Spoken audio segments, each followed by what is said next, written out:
Clip number 1168۔ اس clip میں آپ قرآن پاک کی سورہ احزاب کی آیت نمبر 38 سے 39 تک کی تلاوت، ترجمہ اور تفسیر قرآن صراط الجنان سماعت فرمائیں گے۔ بسم اللہ الرحمن الرحیم۔ ترجمہ، اللہ کے نام سے شروع جو نہایت مہربان رحمت والا ہے۔ ما كان على النبي من حرج فيما فرض الله له سنة الله في الذين خلوا من قبل وكان أمر الله قدرا مقدورا۔ ترجمہ، نبی پر اس بات پہ کوئی حرج نہیں جو اللہ نے اس کے لیے مقرر فرمائی۔ اللہ کا دستور چلا آ رہا ہے ان میں جو پہلے گزر چکے، اور اللہ کا ہر کام مقرر کی ہوئی تقدیر ہے۔ ما كان على النبي من حرج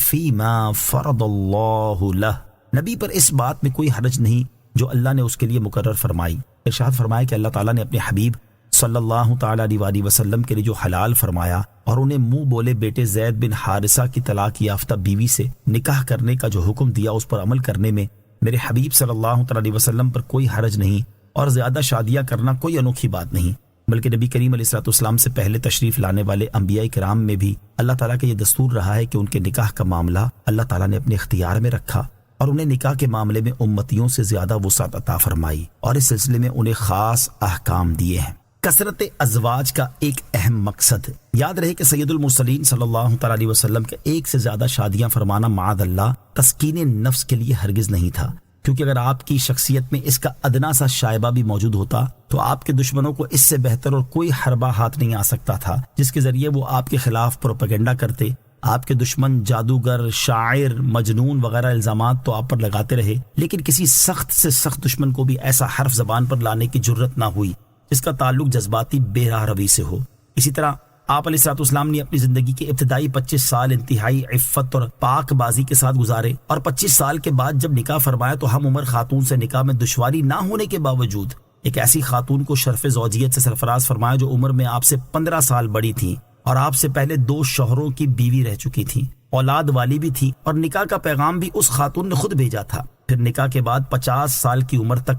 انہی کے ساتھ رہنے پر اکتفا کیا، اور اس دوران کسی اور رفیقہ حیات کی خواہش تک نہ فرمائی۔ اور جب حضرت خدیجہ رضی اللہ تعالیٰ عنہ کے انتقال کے بعد آپ نے نکاح فرمایا تو کسی نوجوان خاتون سے نہیں بلکہ حضرت سودا رضی اللہ تعالیٰ عنہ سے نکاح فرمایا جو عمر کے لحاظ سے بوڑھی تھی۔ یوں ہی اعلان نبوت کے بعد جب کفار کی طرف سے حسین ترین عورتوں سے شادی کی پیشکش کی گئی تو آپ نے اسے ٹھکرا دیا۔ نیز آپ نے جتنی خواتین کو زوجیت کا شرف عطا فرمایا ان میں صرف ایک خاتون ام المومنین حضرت عائشہ صدیقہ رضی اللہ تعالیٰ عنہا کنواری تھی، بقیہ بیوہ یا طلاق یافتہ تھی۔ یہ تمام شواہد اس بات کی دلیل ہیں کہ سید المرسلین علیہ الصلوۃ والسلام کا ایک سے زیادہ شادیاں فرمانا تسکین نفس کے لیے ہرگز نہ تھا، بلکہ آپ کے اس طرز عمل پر انصاف کی نظر سے غور کیا جائے تو ہر انصاف پسند آدمی پر یہ واضح ہو جائے گا کہ کثیر شادیوں کے پیچھے بے شمار ایسی حکمتیں اور مقاصد پوشیدہ تھے جن کا متعدد شادیوں کے بغیر پورا ہونا مشکل ترین تھا۔ یہاں اس کا ایک مقصد ملاحظہ ہو، خواتین اس امت کا نصف حصہ ہیں، اور انسانی زندگی کے ان گنت مسائل ایسے ہیں جن کا تعلق خاص طور پر عورتوں کے ساتھ ہے،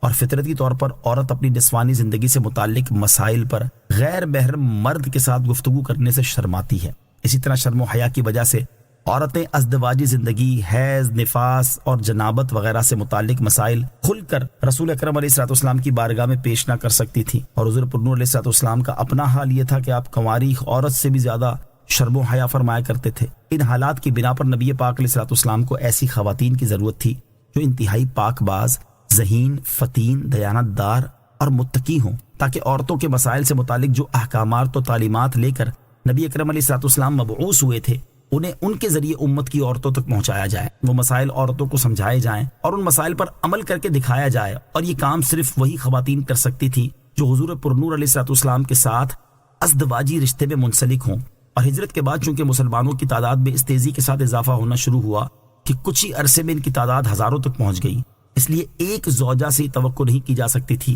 کہ وہ تنہا ان ذمہ داریوں کو سر انجام دے سکیں گی۔ الذين يبلغون رسالات الله ويخشونه ولا يخشون أحدا إلا الله وَكَفَى بِاللَّهِ حَسِيبًا۔ ترجمہ، وہ جو اللہ کے پیغامات پہنچاتے ہیں اور اس سے ڈرتے ہیں اور اللہ کے سوا کسی کا خوف نہیں کرتے، اور اللہ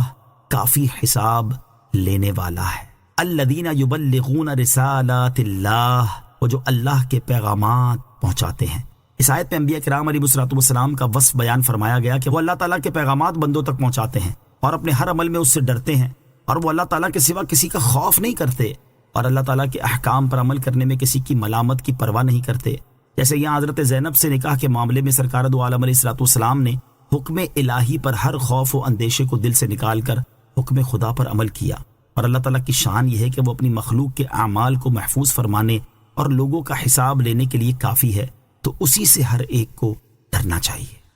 صلو علی الحبیب صلی اللہ تعالی علی محمد صلی اللہ تعالی علیہ وسلم۔ مجھے اپنی اور ساری دنیا کی لوگوں کی اصلاح کی کوشش کرنی ہے انشاءاللہ عز و جل۔